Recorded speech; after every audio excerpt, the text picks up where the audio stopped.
Good morning. Happy Friday. Fun.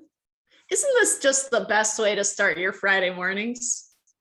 At least when it's online. Can you imagine if we were in person, showing up for 8 a.m. for 50 minutes? Hardly seems worth it. Yikes. I guess I shouldn't say that. But that's what it feels like. All right, so we kind of left off yesterday. It was just yesterday, so we're ready to just jump right back in. What I'm going to do is I'm going to bring in all of this. Well, first thing I'm going to do is cut it out. Cut this, paste it there. I'll put it so we have it for later. That's that little chunk of the tea table that I will use. And gonna grab, just gonna go for it. Wait, if it lets me. Copy.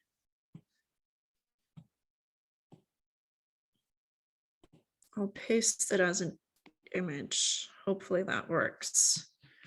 So continuing from last day, I guess it was just yesterday. Uh-oh. I realized just now. Good thing. Oh, come on. What a mess I made there. How about this? Okay. All right. I just wanted to say I posted an assignment before we start. And I don't see. I was trying to get the due dates on your timeline. I think I did it. But we'll see. So assignment 7. It's just a little shorty, a little cutie. And so that's nice and rewarding. And it is due Friday, so a week from now, Friday, November 5th.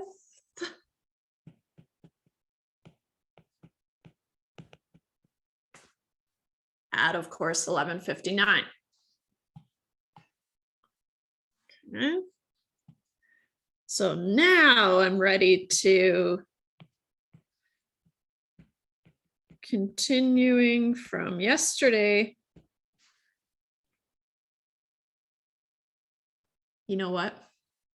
Nope, let's do it. I'll do a little review of the steps that we're going to follow and that we're going to dissect after we set up the hypotheses for this question. So we decided we had gotten to this point here. Just as a quick recap, we collected a sample of 1,000 Canadians 18 years of age or older. 67% of those have an RRSP. And so a StatsCan study reported that in 1999, 57% of Canadians had an RRSP. And then I had to add the question because I kind of chopped it up. Is there evidence that the proportion of Canadian adults which have, well, that doesn't really look like which, does it? Or maybe who have? I don't know. I'll just leave it cut off. Who have an RSP has changed since 1999. So what we want to do, right, what we said was we need to identify our sample information, and then there's going to be some hypothesized value, some value that we want to compare our sample proportion to. So we said P hat is our sample proportion. That's at 67%. Okay, so p hat is 0.67. And we pulled out our sample size was 1,000. And we also identified our population, right? That's going to come into play for our conclusion, right? We want to be able to draw conclusions about this population.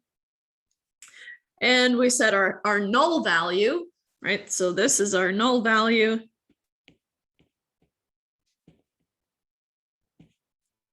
That's the value that we want to compare our sample proportion to. Okay. And that was 0.57.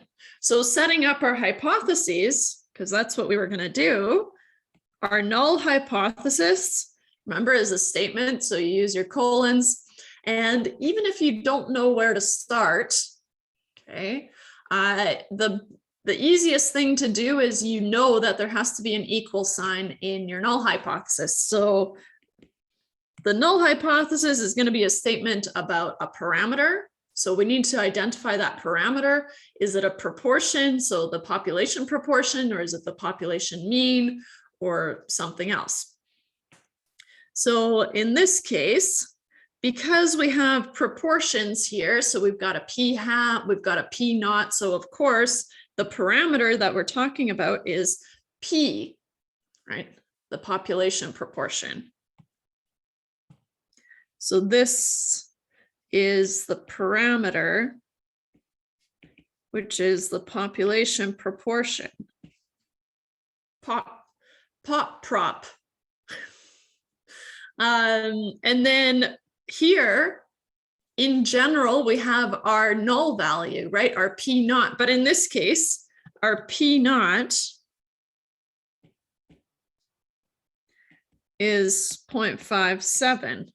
Right? So I've written the p naught here just to clarify where this 0.57 came from, but we would just write p equals 0.57. Okay. Remember, the null hypothesis is a statement of no change. So in terms of this question, this statement of no change is, well, the population proportion is going to be no different from 0.57, so from 57%, if there has been no change since 1999 to 2012, right? And so here, just to clarify, right, this is, maybe I'll use this color. No change from 1999, right? And so here, want to underline and emphasize that the null hypothesis is a statement of no change. Okay. So then we want to know, is there evidence that the proportion of Canadian adults who have an RRSP has changed since 1999? So if we're looking for a change, that's going to be a not equal to. We have a pretty good idea just looking at these values that we might want to just consider one direction, but as a default, you want to use a not equal to. And for now, we're just going to consider the not equal to case, but later we will talk about the less than or greater than options. But we have to be a little bit careful with those. And so we're going to use the not equal to, right? So if we're looking for a change, then our alternative hypothesis has to be about the same thing that we have. I'm using that color too much. This value, we have to talk about it again. And this value, we have to talk about it again. The only thing that's different here is the not equal to, right? Because here we want to talk about has there been a change?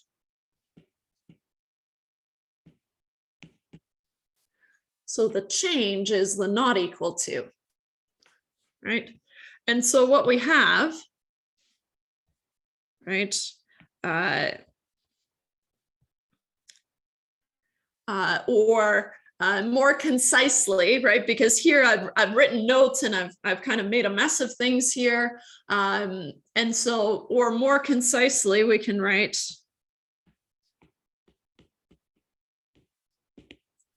the null hypothesis is that P is equal to 0.57, and the alternative hypothesis is that P is not equal to 0.57.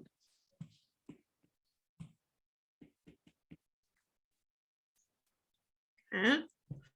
So that's going to be our null and alternative hypotheses. One thing that I want to point out is another way that we could read this question, or write this question rather, is what if I, instead of the 67% here, we could have said how many Canadians have an RRSP, right? And so we could have reported this as the number, which would be what, 670, right? 67% of 1,000. And so we could have written this as 670 out of 1,000 Canadians surveyed were found to have an RSP, right? And so there are two ways that we can report the same thing. Okay. So another way, let me see if I can grab, okay, let me see if I can just copy this, and if I'm able to erase it. Oh, phew. Okay.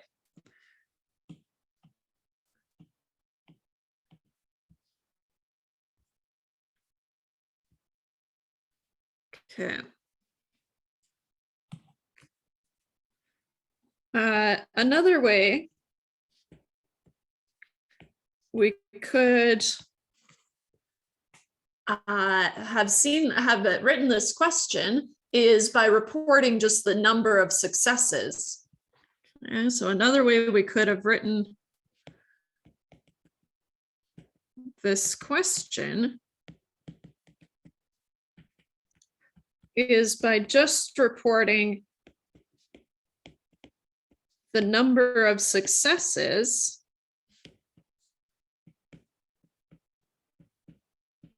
which we typically denote by an X. Okay. And the total sample size.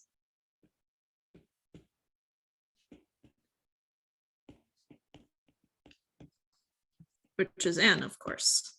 Right, and so then, scratch that. So then, according to a 2012 Bank of Montreal RSP study of 1,000 Canadians 18 years of or older, 670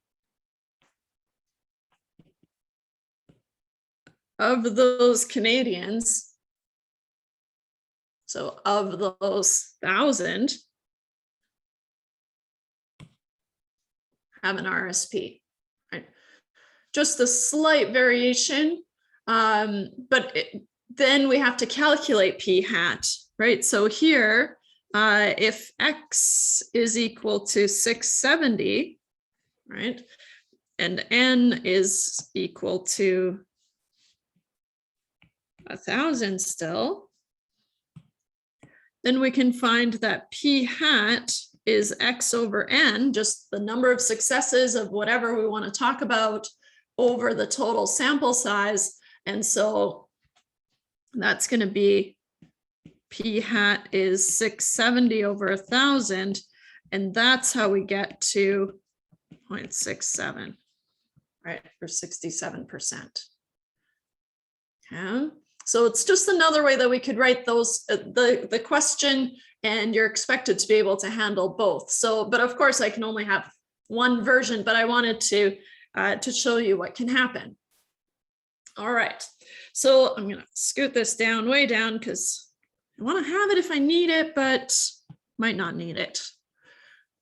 So let's go back and talk about those steps for hypothesis testing. We've just introduced the steps. We haven't really, we don't no, besides setting up our null and alternative hypotheses, because that's the only thing we've discussed so far. Now let's talk about the other steps. Okay, and so a recap of the steps for hypothesis testing.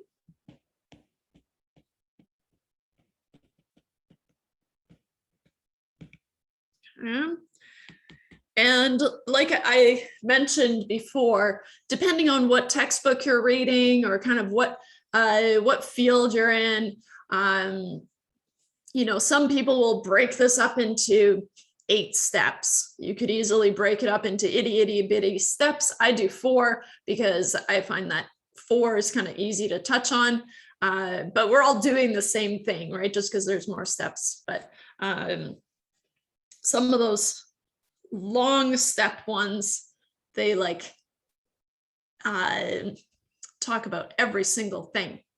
Right? We're doing broad strokes. Same thing though. So we want to state H naught and HA, right? So that's our first step. So we've done that. Look at us go. Whee. Okay. The second step is going to be, I call it do the test. It's pretty generic. A step that we could squeeze in here that I never really bother with because I'm going to give you the significance level, but here you would state you would decide on your significance level, but I'm going to ignore that for now and probably forever because I'm going to give it to you. So the second step is do the test. So depending on which method we're using, that's going to mean 2 different things. So here's a branch. So do the test. And I always say do the do because I think it's really funny. Do the test, do the do. And I don't know if you meant to unmute yourself, but I'm going to mute you here. If you meant to unmute yourself, let me know.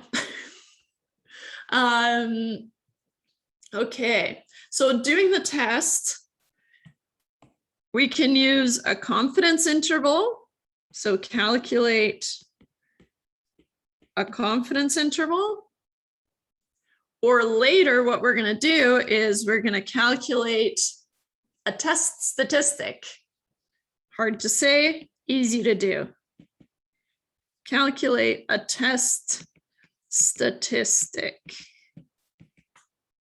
We're going to save that for now, right? For now, we're going to focus on calculating a confidence interval. We know how to do that, how to do this. All right. So later, we're going to start calculating the test statistic. So we're going to start by introducing everything by calculating a confidence interval because that's what we know what to do for. And then we're able to kind of go into calculating the test statistic. And I'll say,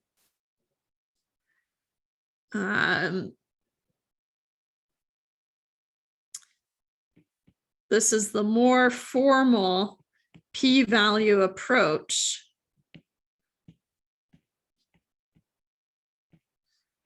Save for later. Yeah. So that would be the step that we do if we're doing that more formal p-value approach.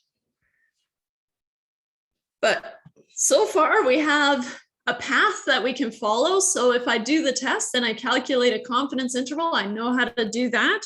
And then, so here, let's call it gathering evidence as a general term, right? And so here, kind of gather evidence. Okay. Depending on if we calculated a test statistic or if we calculated a confidence interval, right? Gathering evidence is going to mean two different things. So if we did a confidence interval, and maybe I'll do this.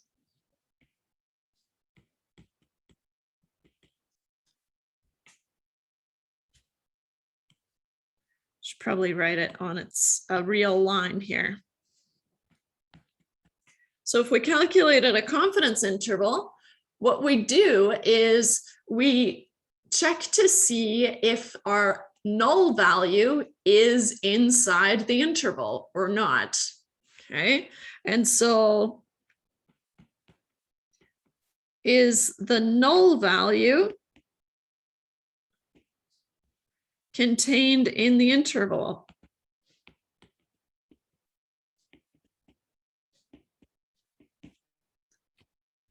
So we've got a null value, right? 0.57. Is that in the interval or not? Okay. Depending on if it is in the interval or if it's not in the interval, that's going to let us draw a conclusion. Okay. Whereas if we did a test statistic, then we would find the p-value. Again, we're just saving that for later, right? And so for now, right, we know how to deal with this, right? And so we know how to calculate a confidence interval. I feel pretty confident that you know to check 0.57, is it in the interval or is it not in the interval? So here I'll say we can handle this.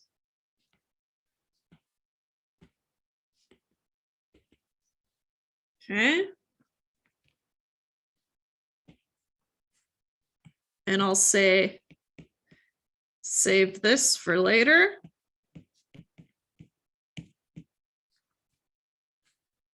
Okay.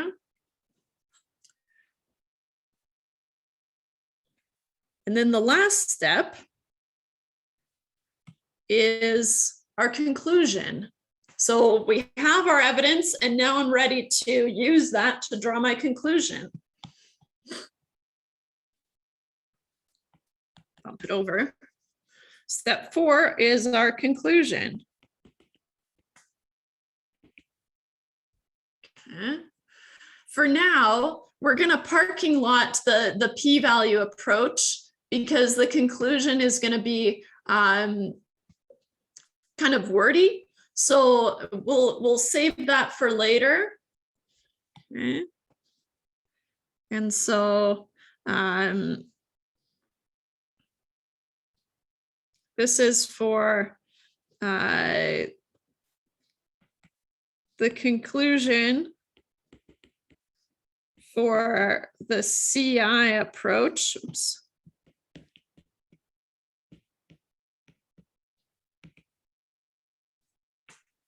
Okay. If the null value is inside the interval, then we do not have enough evidence to reject H naught. So basically, if you're thinking about kind of a court case situation, right, that means that we don't have enough evidence to convict this person, right? And so the null hypothesis is that they're not guilty, right? We have to assume they're not guilty until we have enough evidence to prove otherwise, right? And so if the null value is inside that interval, then the hypothesized value is one of the plausible values for the population proportion, right? And so it links back to the definition of a confidence interval, right? We're 95% confident that this interval captures the population proportion. So then if your null value is inside there, then there's no reason to say that it's going to be any different, right? That is one of the plausible values. So what we say is the conclusion for the CI approach, okay, if the null value is contained in the interval, in the interval, we do not have enough evidence to reject H naught. And so wording here is going to be really important. One of the things that I want you to remember is that you've only built a 95% confidence interval, for example, right? And so you're only 95% confident that this is the appropriate interval, right? So you never want to use words like accept. You never accept a hypothesis because there's a 5% chance that you're wrong, right? And so, so you really want to steer clear of words like accept and things like that. And I will take marks off if I see the word accept, because we can't. There's a 5% chance that we're wrong, right? So we need to admit that. And so what we say is we do not have enough evidence to reject H naught.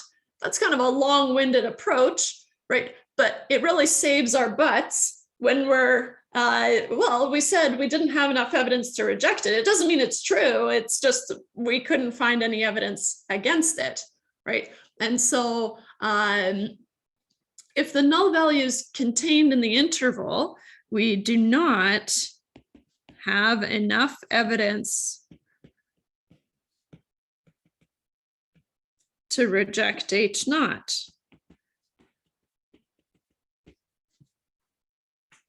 Okay, so it's going to be really important that we use this language. We must use this language because if we constructed a 95% confidence interval, gotta bump this down way more.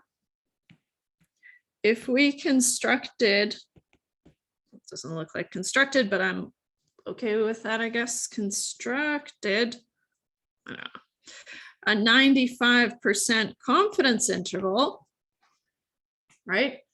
There's a 5% chance that we're wrong, right? Even if the null hypothesis is right, right? And so there is a 5% chance that we are wrong.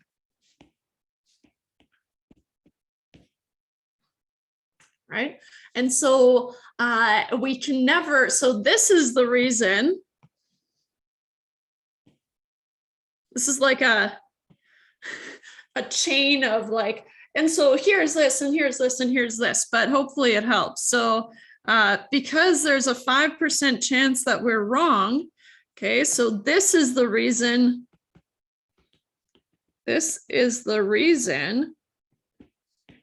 we can't say we accept a hypothesis. Okay, we can't say it. Makes my blood boil when you say accept a hypothesis. We can't do that, right? There's a 5% chance that we're wrong, okay? So that's really important, right? We have to be vague because, right, it just goes back to, we only have a sample proportion. We've only taken one sample. We've got one sample proportion. We don't know if that's good or bad or what, if our confidence interval is even capturing the true population proportion. So there's a lot of uncertainty that we need to be really respectful of, I guess.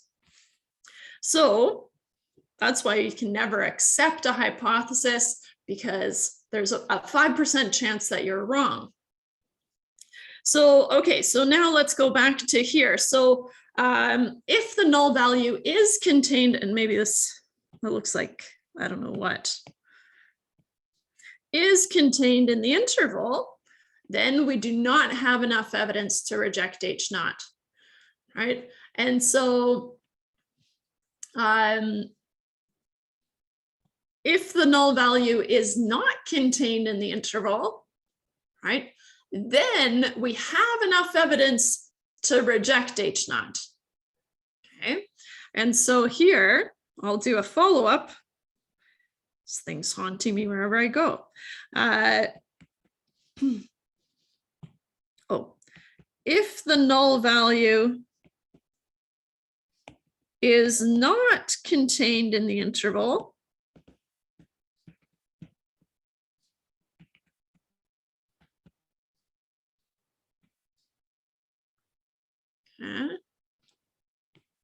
we have enough evidence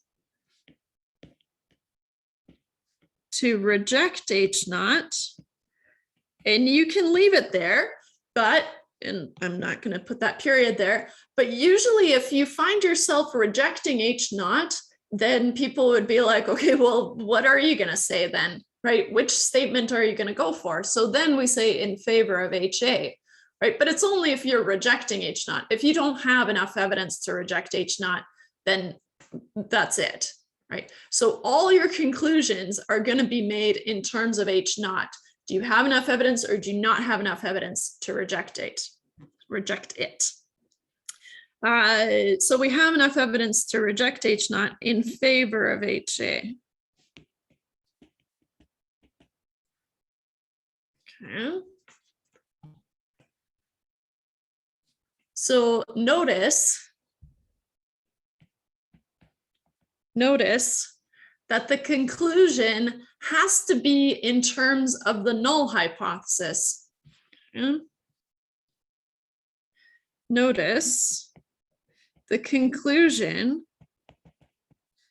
has to be in terms of the null hypothesis.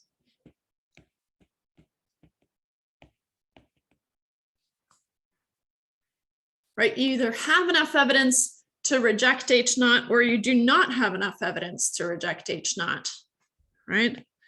We either have enough evidence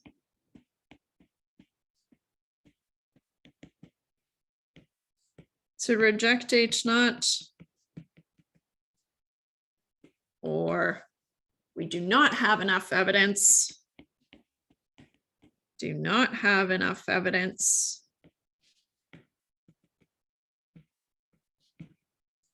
to reject H naught.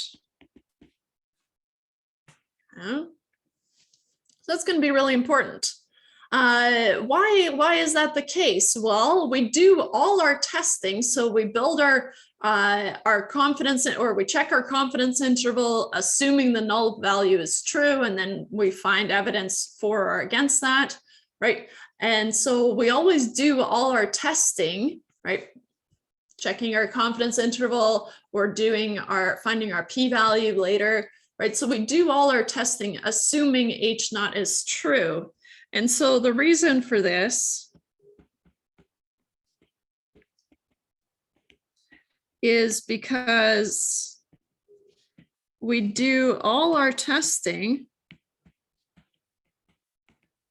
assuming H naught is true, right? Until we have proof otherwise, right? We have to assume that someone is innocent until we've collected enough proof to prove otherwise, right? And so the reason for this is because we do all our testing assuming H naught is true. Yeah. So that's going to be really important. Okay. I feel like there's another thing I wanted to throw in here, but maybe that's plenty. So if we keep going with our example, right? Now we can build our confidence interval, and then we can see if our null value is in the interval, right? And then we can draw our conclusion, right? Oh, yeah, that's what it was. The last part of our conclusion. So our conclusion is going to have 3 parts. Okay, so kind of 3 subparts. So we're going to talk about whether the null value is inside the interval or not, right? What does that mean in terms of the null hypothesis? And then what does it mean in terms of the question, right? What does your conclusion about the null hypothesis tell you about the actual question. Right? And so our conclusion, the conclusion will have 3 parts. Okay. So the first part is, let's say in terms of the confidence interval, right? And so this is for the confidence interval because I am ignoring the p-value approach until we introduce it properly. So for now, we just have the confidence interval approach. But that's when we check, is the null value contained in the interval? So state whether the null value is contained in the interval.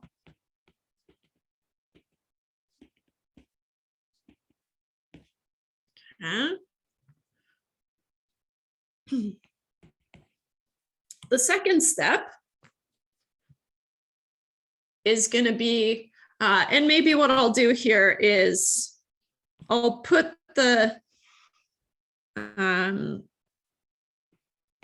test statistic approach here,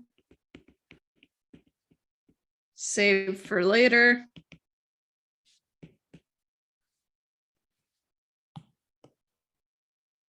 Okay, we'll get there.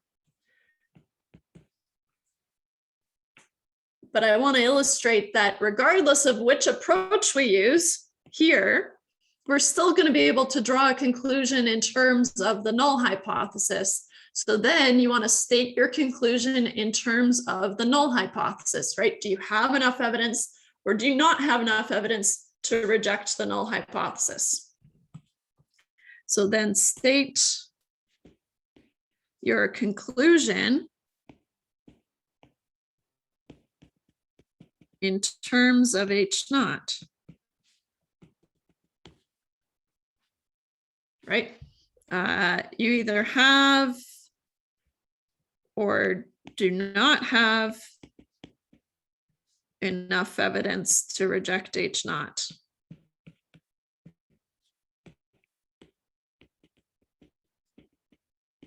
Right? Just in general. Okay. So it has to be about H naught. And then finally, the one that is really the reason we're doing all this is so we can state a conclusion in terms of the actual question, right? So map back that conclusion about the null hypothesis. What does that tell you about the actual question? But this is the one that, you know, you've done all this work, you've worked through the confidence interval, you figured out, can I reject H naught? And then you feel like, there, I'm done. And so this is the one that most people tend to forget, but it's the most important part, right? And so state your conclusion in terms of the question, right? So what does rejecting H naught mean in terms of the question, for example, right? And so state your conclusion in terms of the question.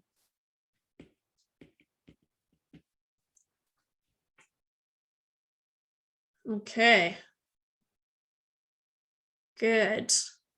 So let's see if I can, we're almost going to use this thing. Let's see if, aha. Oh, so close. All right. What's the easiest way to do this here? Oh, actually want to keep that. Is there evidence? Now I'm trying to remember what I said here. Is there evidence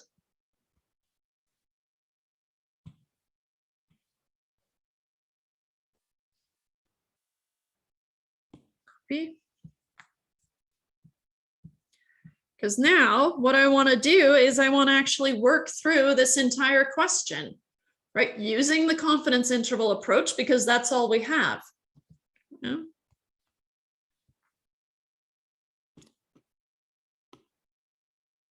Oops. Oh, it's just doing as an image, so that's weird. Okay, I'll write it out. Is there evidence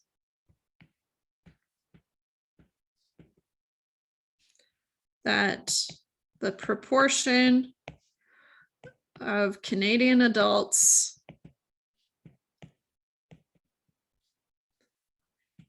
who have an RRSP has changed since 1999? 1999.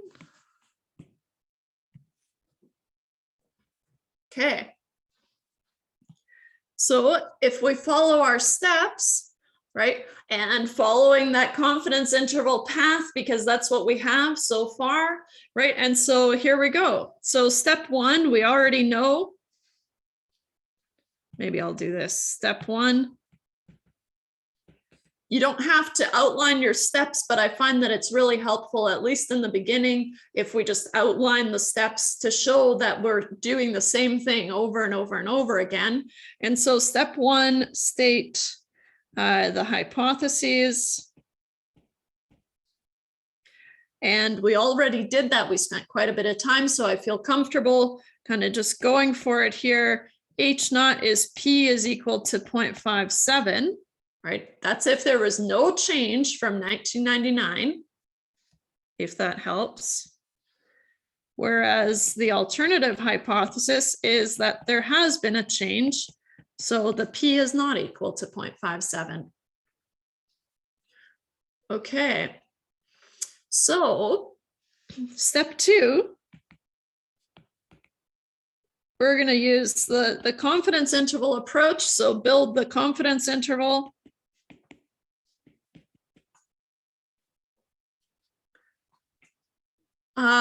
Let's say we'll use a 95% confidence interval. So it didn't say, it'll always say, but in this case, because I didn't make up the question properly,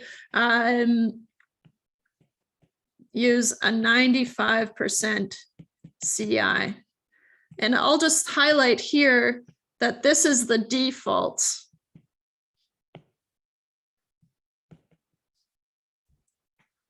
Right, so if we're going to build a confidence interval, and for some reason it'll always say, but you know, if you have to do something like this for work later, then usually a 95% confidence interval is what you're going to go for. Right, so that's going to be your default.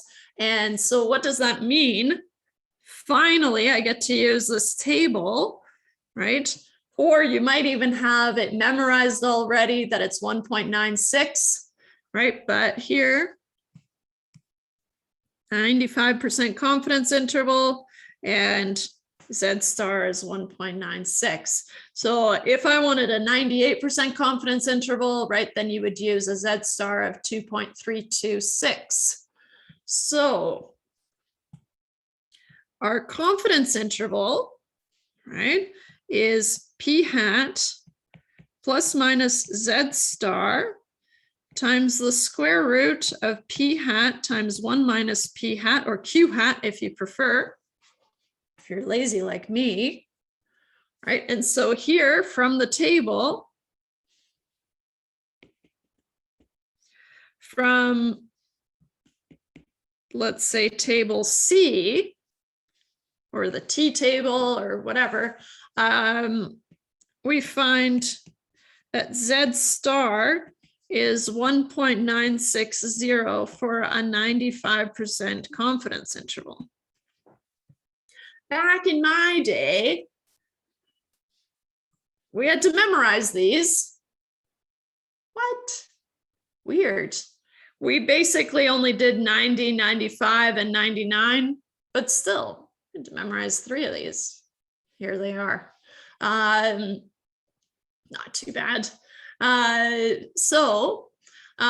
Just the more you use them, you're going to end up memorizing them, whether you want to or not. It's just how it is. So I'm just going to instead of writing this out again here, I'm going to copy it down here and we can fill it in. So remember, p hat is what? P hat was 0.67, right? 67%. We said n is 1,000 and Z star is 1.96. So now I have run out of time almost, but I'm going to go for it. Right. And so I've got my p hat, my 1 minus p hat divided by 1,000, square root that times 1.96. That's going to be my margin of error. Right. And so if I plug those in, now I get 0.67 plus minus 1.960, sure, times the root of 0.67 times 1 minus 0.67 over 1,000. Notice how the null value is nowhere to be seen here, right? You're only building it around the sample information, right? So only sample information is coming into play here. Okay, so we've got 0.67, and because I want to crank this out here, 0.67, I'm going to calculate the whole margin of error in one go here, times 1 minus 0.67 divided by 1,000. Don't forget your square root, times 1.96. Hopefully I didn't screw that up, and I get 0.02914408,619. Okay, so I'll store that. And what I get is I get an interval. So I'm going to do my lower bound first, and I'm going to try to keep all my decimal places, because that way I can, so I stored that long decimal, hopefully it's right. And then I'm going to make a decision about rounding later. So I do 0.67 minus a shift recall A. I'm getting 0.64085591138 up to 0.67 plus that guy. And I get 0.699144086. Okay. Here, I feel like a lot of information is contained to 3 decimal places, right? That's a percentage with 1 decimal place. And so here I can round to 3 decimal places. It'll say what to do, but in this case, I'll round to 3 decimal places, and I get 0.641 up to 0.699. And just like that, I'm out of time. But as has been the trend, what I want you to do is I want you to try your hand at gathering evidence, right? Is the null value contained in this interval or not? And stating your conclusion, covering all those 3 points. So we'll leave that for next day. And if you have any questions, let me know. Otherwise, have an awesome Halloween and see you in November.